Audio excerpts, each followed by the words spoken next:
Alright, welcome back to Particle Physics and a Standard Model. This is lecture 46, and in the last class we saw the solar neutrino problem in more detail, and in particular we determined the baseline for these oscillations to be in natural units 5 times 10 power 17 inverse electron volts, and the energy of the neutrinos by just considering the Q value of this nuclear reaction to be about an MeV. And with that we try to ballpark what the delta m square that could be measured here is, and found that it was 10 power minus 12 electron volt squared, which is completely wrong compared to what is being measured. Okay. The measurement gives us the value at around 10 power minus 4 electron volt squared, and the mistake we made was that we had assumed oscillations in vacuum. In fact, we had assumed propagation of the neutrinos in vacuum. Okay. That is something that we had needed to change, because there is always going to be dispersive effects when you have propagation of any species in a medium. We are already familiar with that in optics, right. Photons travelling through glass or water undergo dispersion, correct, and the effective Hamiltonian that you need to write down then for the equation of motion would essentially be modified. That is what is going on here as well. The sun should now be thought of as a ball of electrons, a medium of electrons through which neutrinos are propagating.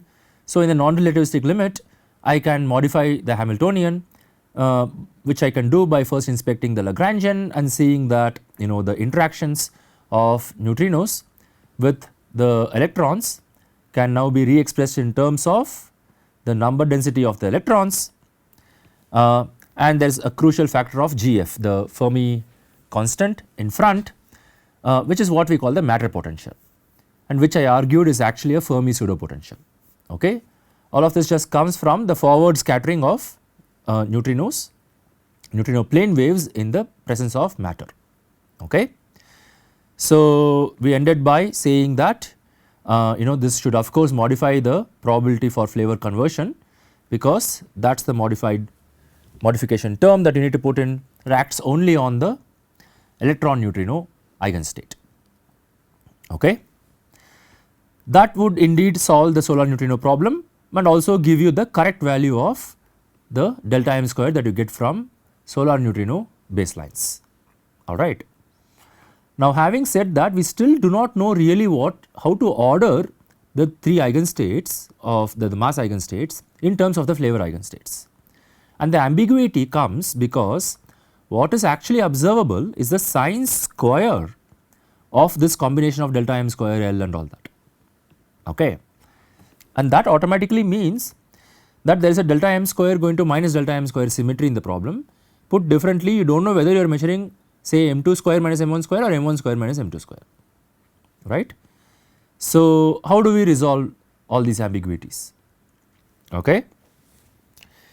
You will find that, okay, since there are only 2 delta m squareds measured,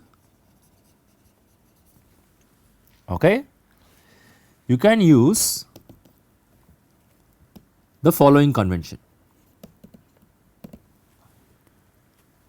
Okay, and be consistent about how you separate the scenarios. What is that?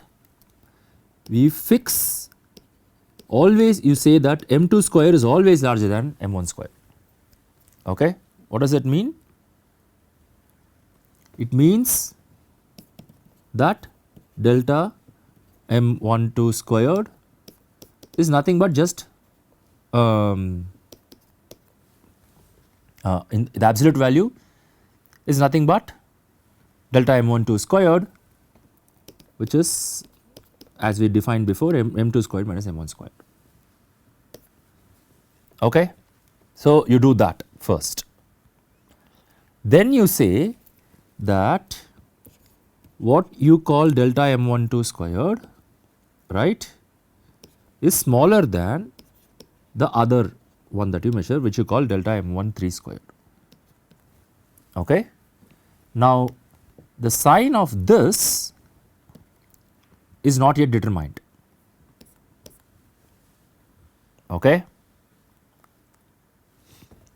So I am going to put this under an absolute value, alright. Said differently, I am going to identify, I am sorry, I think I wrote this the other way around. I am going to identify the solar neutrino difference in the mass squares to be m1 delta m12 squared, okay, and I am going to identify the other one, the atmospheric neutrino delta m squared, as delta m13 squared, okay, because I only have to, these are just two measurements, I do not know yet which one is what, I am just going to make this identification, okay. And indeed this is 10 power minus 4 roughly, and this is 10 power minus 3, right. So this is fine, okay. So now how many free parameters do I have? How many observables do I have actually at this point? So I have 3, right. How did I get 3? 3 observables. What are they? Delta m12 squared, delta m13 squared, but I did not fix the sign of this, correct. So that is yet another sign of delta m13 squared, okay. So this is 2 cases. So this is fixed, but this obviously corresponds to 2 cases, there is a plus and a minus, correct. So that is why we can order the neutrino masses in 2 different ways, okay. And I am going to show you, I am going to draw a picture to depict how we do this, okay, the 2 cases. The first case is, I am going to draw a spectrum and I am going to draw it in a slightly interesting way. This is the way you will see it in textbooks, okay. So these basically are, these correspond to the 3 different masses of neutrinos, okay. And in this case I am going to call this m1 squared, okay, I am going to call this m2 squared, m3 squared. So 1, 2, 3 just comes in the correct order, the order that you expect, and for that reason this is called normal ordering, okay. So all right, so you see all I have done is I have this measurement, right. So I still have this is nothing but delta m solar mass squared, and clearly that is smaller than, the way I have drawn it, it is smaller than this, right, which is delta m atmospheric squared. You might wonder, isn't that delta m13 squared, why am I drawing this arrow between 2 and 3? It does not matter actually, okay, you can call it between 1 and 3 or 2 and 3, that does not matter really. Why? Because the difference between 2 and 1 is so small compared to the difference between 1 and 3 that might as well just both of them are roughly equal anyway. m23 squared is roughly equal to, I will just write it down so that it is not, so there is no ambiguity, okay. So I have drawn many arrows here, but do not forget that this corresponds to delta atmospheric square and this corresponds to the solar neutrino measurement, okay. Now why did I draw these bands? That is because in the bands I wanted to depict how much of each of these, okay, eigenstates contain these mass eigenstates, how much flavor eigenstates do these actually contain, okay. So let me slightly modify this. Once I do some shading, you will understand why I am doing this.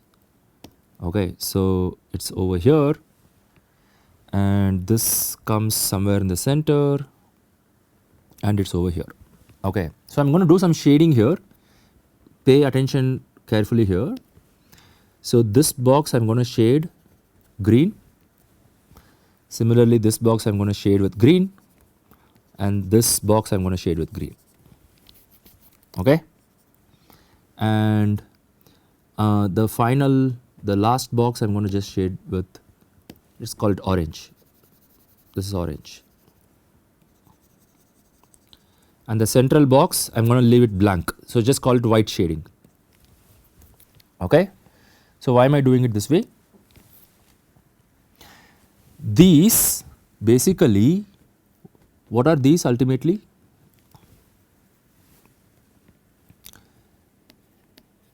These are the PMNS matrix elements, okay, but re-expressed in a certain way.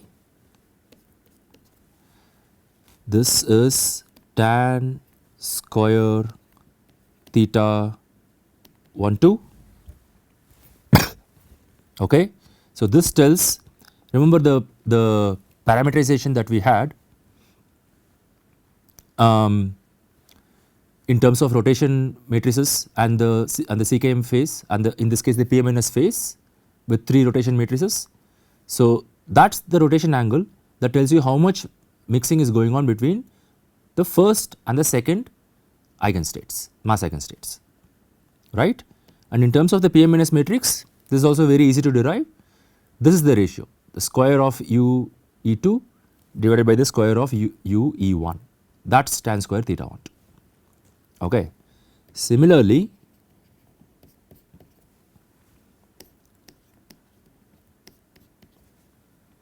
we have this for the mixing between 3 and 2, and finally u E3 is just like that, sin theta 1 3 e power I delta with a minus. Okay, so that if I take the modulus, I can get rid of the phase, right. So the 3 mixing angles are here, and what I have done here is I have shown how much mixing has happened such that what amount of flavor is available in each of the 3 mass eigenstates, okay. And in particular the green corresponds to how much electron neutrino is there, okay, and the blank one corresponds to how much muon neutrino is there, and finally the orange box, the orange part corresponds to how many tau 1 neutrino is there, how much tau 1 neutrino is there, okay. So for example, we know that M1 square is mostly electron neutrino and the other half is a rough admixture of tau 1 neutrino and muon neutrino, okay. But the same cannot be said for the other 2 eigenstates.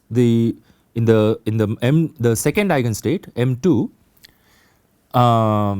it is almost an equal admixture of all 3 flavors, right. And all one can say about M3 square is that the nu 3 has very little electron neutrino content, but has a large admixture of tau 1 neutrino and muon neutrino content, okay. So that is the meaning of this. To be a little more exact, I should have actually drawn an even smaller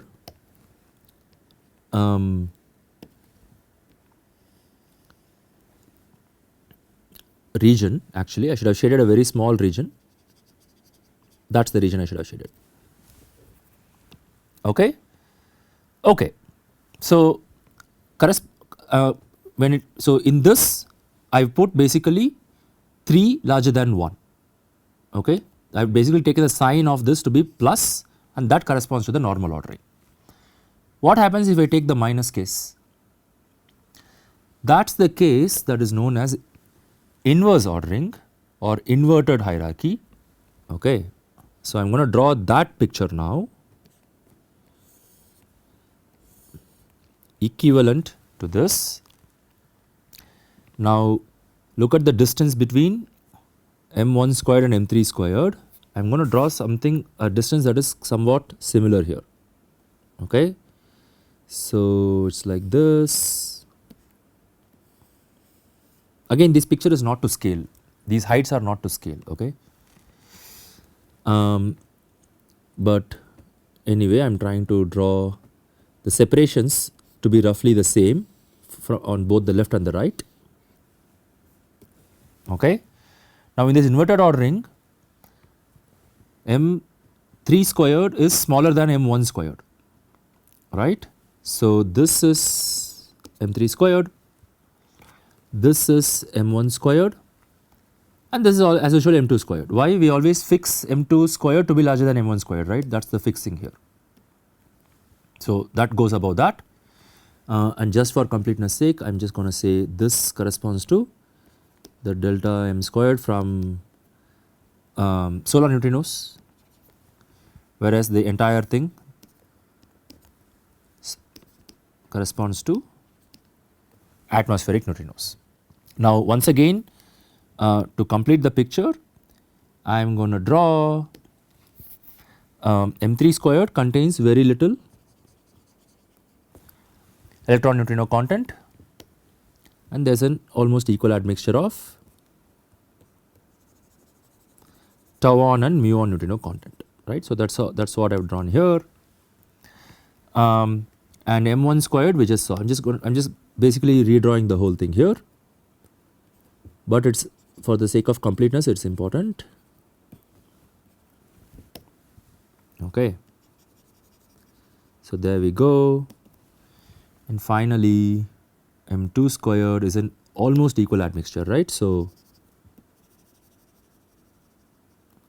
there we go. So, that remains, nothing has changed there. The amount of flavor in each of the mass eigenstates, that has not really changed. Okay, it is only the ordering of the masses that has changed. So, let us call this by its name, inverted hierarchy. So, people use hierarchy and ordering interchangeably here. Okay, good. So, did that give a good picture of how we order this stuff and how to think about flavor eigenstates versus mass eigenstates? Okay, get used to the notion of this. Okay, everything again, remember we talk about when we talk about particles we talk about quantum states, and once we talk about quantum states we can choose any basis we want. Everything depends on what is it that you are trying to measure here. Okay. Now, finally, where is 0 in all this? Could any of these masses be 0 here? Have we ever talked about 0 mass in this entire discussion? Not at all, right? All the measurements that we can make are in the differences in the squares of the masses.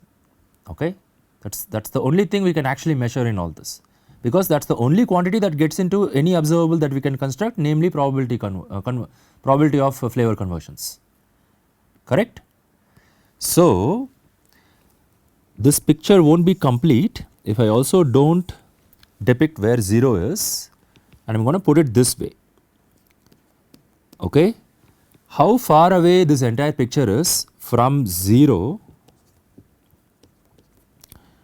is not known.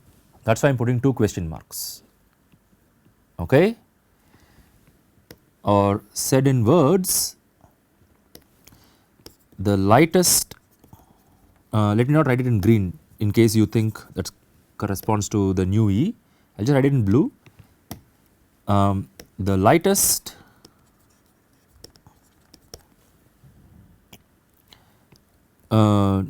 neutrino mass, right, or I do not need to write eigenstate anymore actually. The lightest neutrino mass, right, is consistent with 0. So, we actually could have in nature a massless fermion, absolutely possible. Okay, it is a very interesting and weird thing, but it is absolutely possible. From what we know in neutrino data, it is completely still possible. Okay. So, what else do we know about neutrino masses? We know the delta m squareds. There is one other thing we do know, okay, and this is another piece of good luck that we have in how these calculations come about, how the experiments are done. We do know bounds on the total mass of neutrinos. Okay. So, what do I mean? The masses of the 3 eigenstates, okay, if you add them up, this is a quantity that you can measure from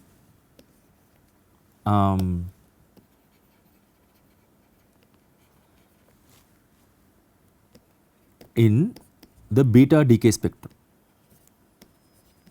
In particular, if you look at the end point of the spectrum, this is something that you can measure. So, what is beta decay? At the hadronic level at least it is this, right. So, by making careful measurements, you can actually try to determine what the total sum of the masses of the eigen masses of the neutrinos are, okay. But we have not actually measured it.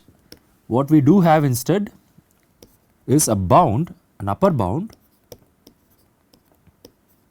which is 0.8 electron volts, okay, and this bound comes from an experiment called the Catherine experiment. So, if you Google Catherine, you will see some very interesting pictures of the detector of this experiment being carried through some villages in Germany and all that, okay. They had a hard time putting it on a truck and taking it to the dedicated experimental site, but that was the experiment that set this bound.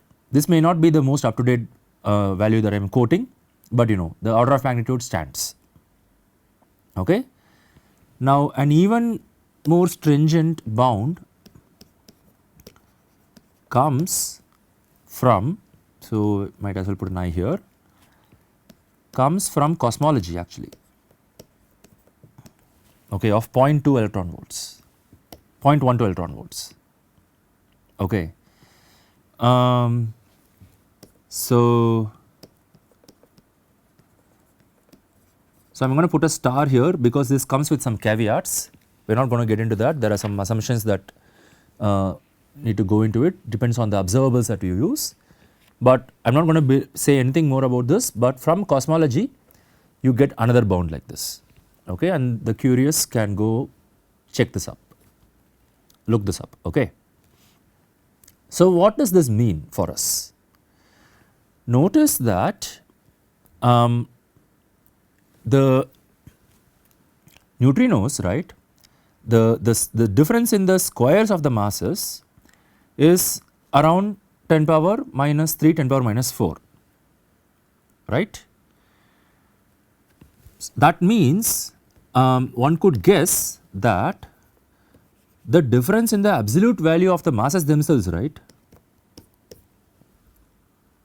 See, this is not delta m squared anymore, not, right.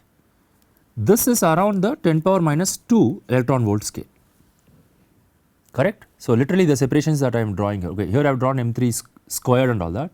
If I drew the actual spectrum with the 3 neutrinos, right, on an average I would expect 10 power minus 2 electron volts as the separation, yes, okay.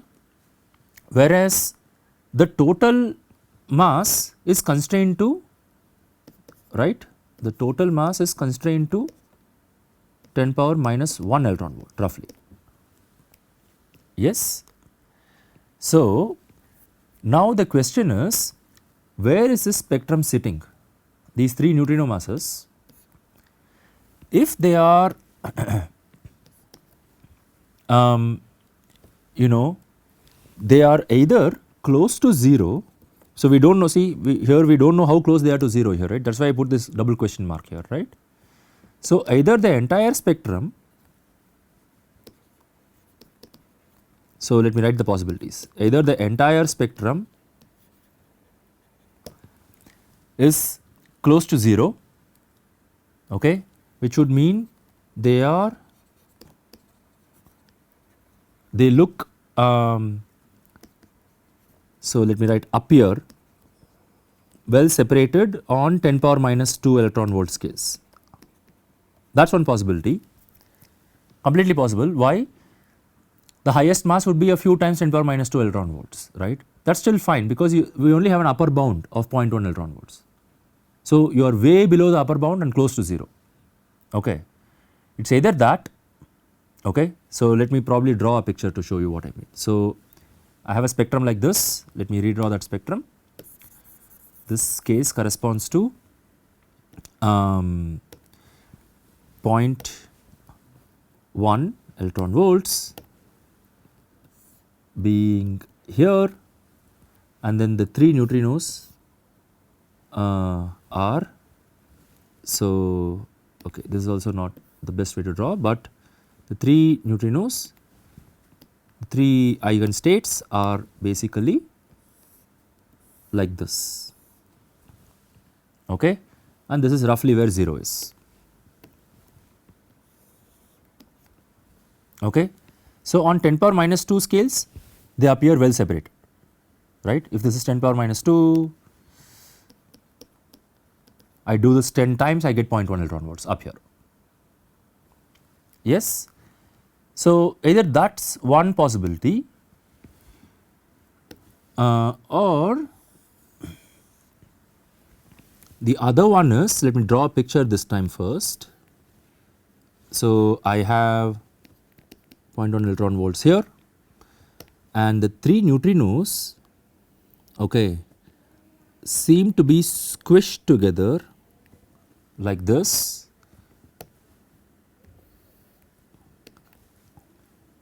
with again 10 power minus 2 eV separation, alright.